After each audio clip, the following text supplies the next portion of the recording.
going back to when you were growing up and you were surrounded by the idea of psychology, and you probably were groomed at a young age to notice little different things in terms of people's body language. How much does that play into your taking that into your art? I don't know that my dad really taught me how to do that.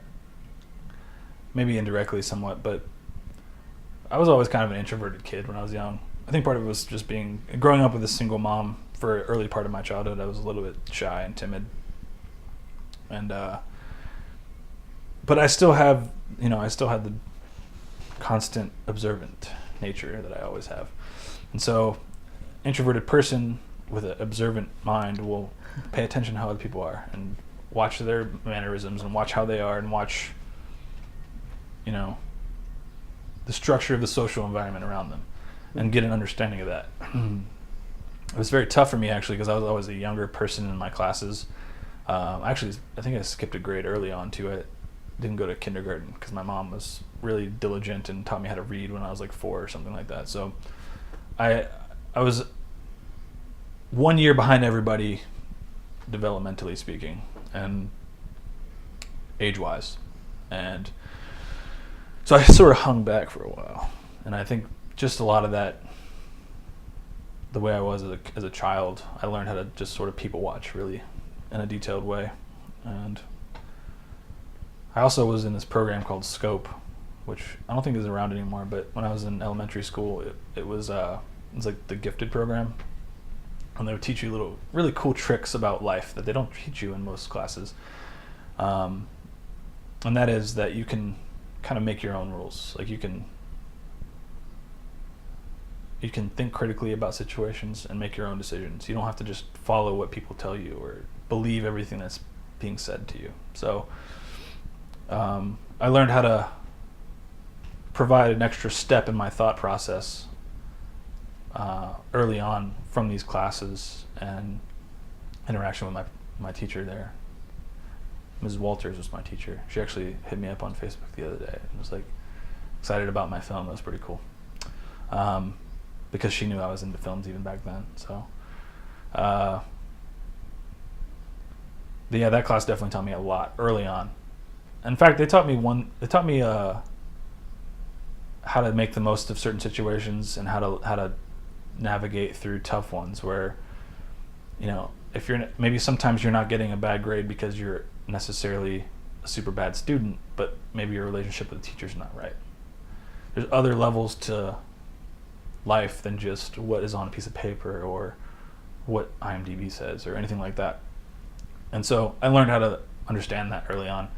So I guess that probably contributed quickly to I would watch a film with that mindset, and I would try to understand what the director's choices were.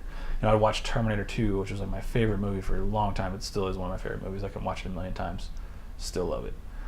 But I would watch it and I would try to understand why James Cameron made the decision to shoot that way. Why James Cameron made the decision to have the actor do this or that, or move the camera here, or what have you. And when I was growing up, they didn't have behind-the-scenes DVD documentaries that gave away all these secrets. I had to figure it out for myself. So it was a little more challenging, but it was also something I retained a little more. I think it was just an internal film knowledge. For all the movies that I watched, I would try to... I knew I loved a certain scene, so I'd pause that scene, I'd watch it frame by frame, I'd watch it 100 times.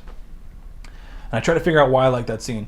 And I figured out, as I grew up a little more and I started to have a little more depth to my thought, besides just being an elementary school kid that was looking at his friends, I would think even further, and as you're 14, 15, you start becoming a little more aware of your world, your awareness increases, and I would watch scenes that I liked when I was younger with a new eye, and I would go, oh man, I get it. This scene works because the rest of the film works. Like I would watch Heat, right? Michael Mann movie, one of my favorite films as well. There's that crazy gunfight, bank robbery scene, and about, I think, somewhere in the third act. And it's insane. And it's really, really intense. And by the end of it, I'm breathing heavily when I watch it. But it doesn't work the same if I just watch it by itself. If I watch it by itself, it's very impressive and it's really cool. But if I watch the entire film up to that scene, I have all this knowledge in my head, fresh, of who these characters are, what their motivations are, what their emotional state is right before the sequence, and then we're let loose. And all that stuff is carried with you throughout the scene. And I realized how important characters are early on, because I was noticing why I liked certain scenes. It was not so much because I thought it was executed well, which was very true.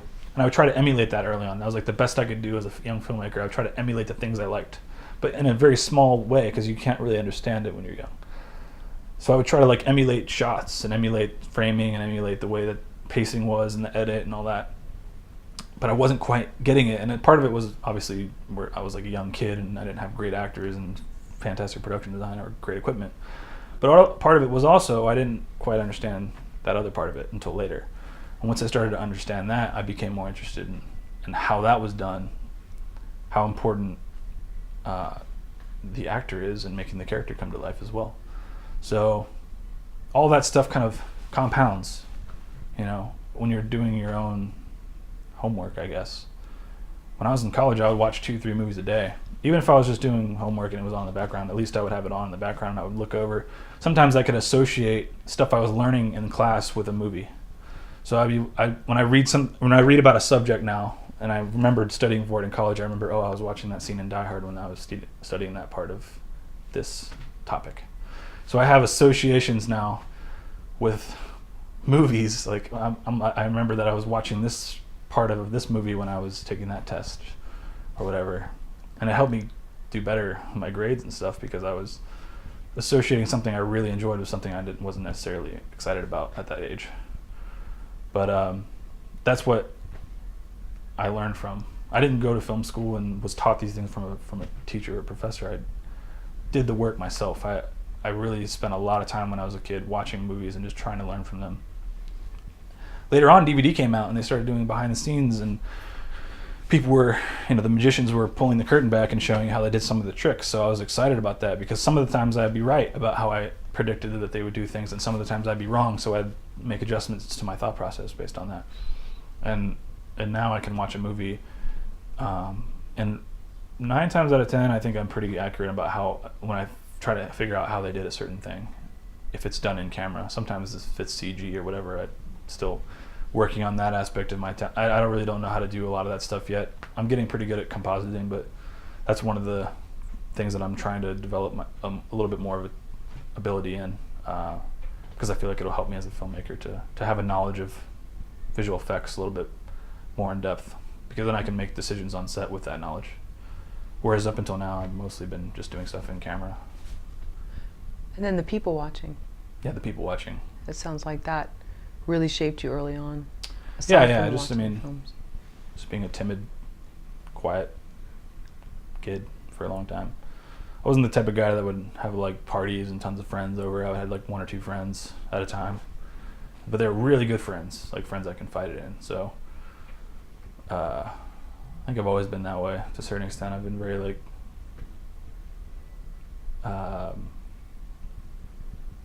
careful in who I choose to be very close and friend-like with me, that I share information with, that are like on a seriously honest and deep level. Just because I have found that the people that you spend your time on are the people, just like I said before, the people you surround yourself with, the people you put your time into are, that's the kind of stuff that comes back to you as well. So I think that's what a lot of young kids get into the problem of. They hang around a lot of kids that are doing like drugs and all kinds of what people would consider bad things early on. It's hard to get out of that after a while, and then the next thing you know, you're 30 and not much has happened for you. It's a sad thing, but I don't think people maybe realize how important everything you spend your time on will eventually spend its time on you.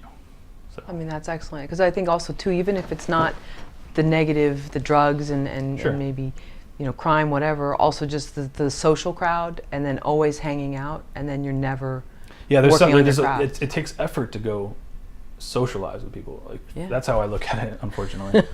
Maybe that's just weird to me, but I look at going to a party just for the sake of going to a party as being like tedious and taking time, like valuable time away from what I could possibly be doing otherwise to work towards making an impact. So some people might look at that as me being a real big Debbie Downer, but I don't really care, honestly, because it's worked for me up to this point. And I have a couple friends who have the same philosophy, and they're doing really well for themselves right now. So to me, it's something that has worked for me. Everybody has their own way of doing things, but for me, that's been my mentality. It seems to be going pretty well.